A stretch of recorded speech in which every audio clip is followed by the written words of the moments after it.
अवकाशातून शास्त्रीय कोरियन उपकरण पडले। येवला तालुक्यातील अंदरसूल येथील डॉक्टर हरीश रोकडेंच्या शेतात हे उपकरण पडले। येवला अंदरसूलला शेतकऱ्यांमध्ये आता भीतीचं वातावरण पसरलंय। उपकरण पडताना लाल रंगाचा प्रकाश आणि भयंकर आवाज आला। तहसीलदार आणि तालुका पोलीस निरीक्षकांनी या घटनास्थळी भेट दिली आहे।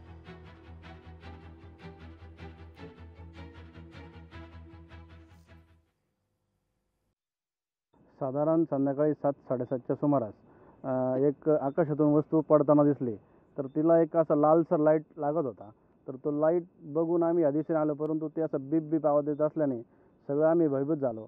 तलाठी तात्यांना, पाटील तात्यांना तर इथं आम्ही कॉल करून त्यांना या गोष्टीची माहिती दिली।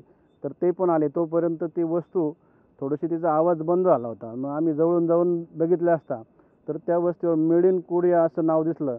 तर त्या वस्तूला आम्ही हात न लावता पाटील तात्या वगैरे यांनी येऊन वरिष्ठ कार्यालयात कळवण्यात आले। ही कसली वस्तू आहे, काय आहे समजायला अजून समजलेलं नाही आहे। लोकशाही मराठी ऐका, पहा, जागरूक रहा।